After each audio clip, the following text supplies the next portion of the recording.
Ассалаумағалейкум достар, қалайсыңдар, амансыңдар ма?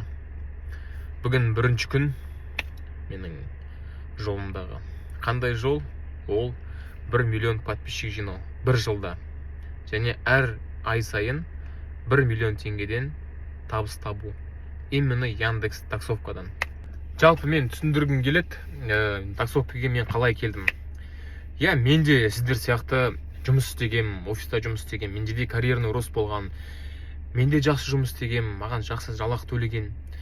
Бірақ өкінішке орай осыдан бір жыл бұрын, бір жыл 2 ай бұрын менде осы тұрмыстық өмірімде, личный өмірде, жеке өмірінде неше түрлі жағдайлар болады. Ол бәрі бір айда болады. Менің әйелімнің көзі -5-тен -10-ға түсіп кетеді бір айда.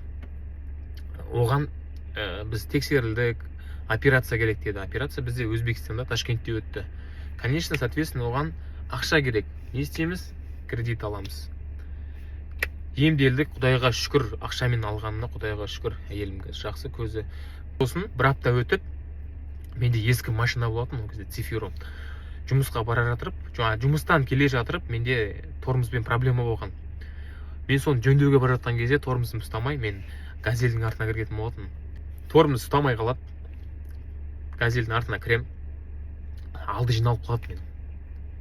Жарайды, ол кісінің ештеңе болмады, газель ғой, темір ғой, оның кішкене майысты, оған да бір ақшасын бердім, 1-2 тиын. Енді өзімнің машинамды жөндеу керек болатын. Мен оны жөндеймін, машинаны жөндеп қоям, қайтадан әдемілеп. Көмектесті маған, қайнатам көмектесті. Мойындама, өзім жасап берем деді, тек запчастьтерді алып келдік, қайнатам жасап берді. Сосын бір апта өткеннен кейін біз квартирада тұрамыз, квартирада, Байсеркеде. Квартира өртеніп кетеді, в общем. Бізде квартира өртеніп кетеді, тұрған квартирамыз өртеніп кетеді. Киім, кешек, көрпе, төсек бәрі түгел өртенеді. Балдардың ойыншықтарына дейін. Құдайға шүкір, тура өрт болған жерде менің 2 балам отырады. 2 балама, сенесіздер ме, түк болмаған, түк. Бірақ ана паластың натяжной потолок қой, ана коробкадан замыкание болып, натяжной потолокқа тиіп, натяжной потолок ерейді, сонымен пожар болады. Балдарға түк болмаған, бірақ киім, кешек, көрпе, төсектің бәрі тесіліп қалған ғой. Палас тесіп жіберген ғой, паласты. Сонымен хорошо дейміз, өзімнің туған күнінде квартира іздеп жүрмін, -20 ма, сондай суық болды сол күндер. Квартира іздеп, ешқандай торт жоқ, ешқандай поздравление жоқ, в общем, бәріміз сол үйдің ішінде бәрін көз жүрміз. Мен бір апта өткеннен кейін менің жөндеп қойған машинамды мен тағы аварияға түсем ғой. Жанымда келе жатқан паласадан әйел адам ұйықтап кетеді, ноштан шыққан ғой жұмыстан. Ұйықтап кетеді, мені соғады, мен барып столбқа кейлем ғой. Сонымен машина жарамай қалады. 3 мезгіл қыста мен пешком жүремін. Пешком кәдімгі, қойшы, ладно деп. Машинаның страховкасы бар, шығарады, в общем. Сонымен 1-2 қарыздар жабамыз, оның ақшасымен. Bir қарызын алып қоямыз, машина аламыз деп. Сонымен оны да жаратып жібереміз. Сосын апрель айында біз қатты жаңбырдың астында алып қалдық. Менің әке-шешем Қаскелеңде тұрады. Мен өзім Байсерке Кресшықта тұрам. И ол кісілерге біз жиі барып тұрамыз. И сол күні біз ұзақ болып кеттік жолымыз. Крестен саяхаттан момышылдан в общем үсте алмай кеттік, такси ұстай алмай кеттік. Жаңбыр деген құйып тұр, кәдімгідей құйып тұр жаңбыр. Страшно. Мен 2 балам, әйелім тұр, 2 балам мен жаңбырдың астында. Мен ойланып кеттім сол кезде. Мен негізі ойлағам, кредитке машина алмаймын деп. Кредитке өліп кетсем де машина алмаймын деп ойлағам мен. Бірақ ана картинаны көргеннен кейін мен өзіме қатты жынданып кеттім.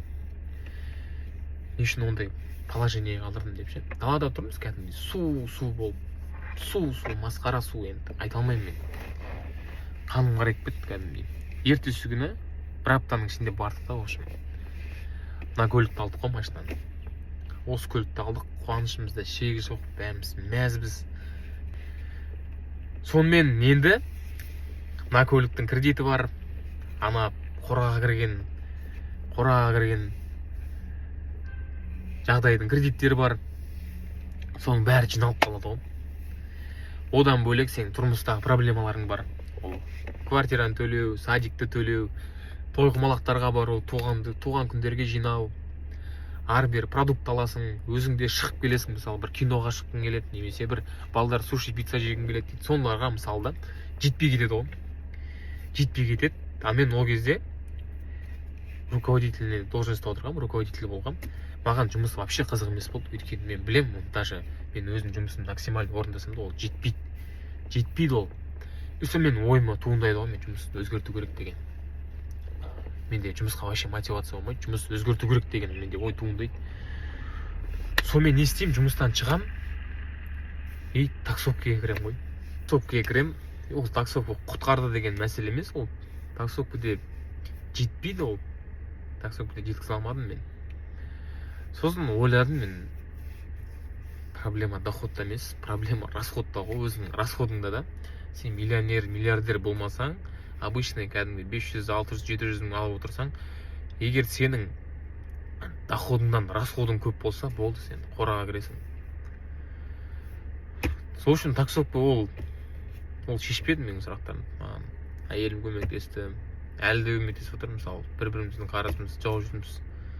Кейде кредитпен жауып кетесің. Мамандығым негізі менің финансист ғой, финансист, кәдімгі банктерде жұмыс істеген мен. Ақшамен, в общем, доспын да, дос емеспін де ғой. Сонымен енді осы проблемаларды шешу үшін мен өзіме мақсат қойдым. Осы бір жылда TikTok'тан 1 миллион подписчик жинап, ай сайын 1 миллион доход болу керек менде, Яндекстан. Болу керек. Онда цель қойдым мен өзіме. Мақсат қойдым, мақсат. Мақсатсыз жүрген болмайды екен, ағайын. Мақсатпен жүру керек екен, бір цельмен жүру керек екен постоянно. Сол үшін де бүгін бірінші күнім менің.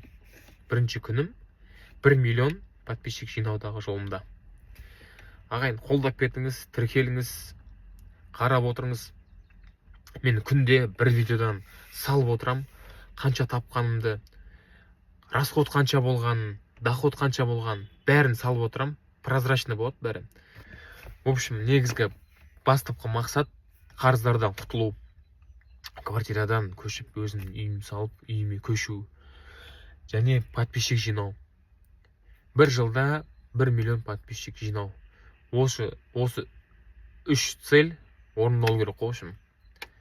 Қолдап кетіңіздер, тіркеліңіздер.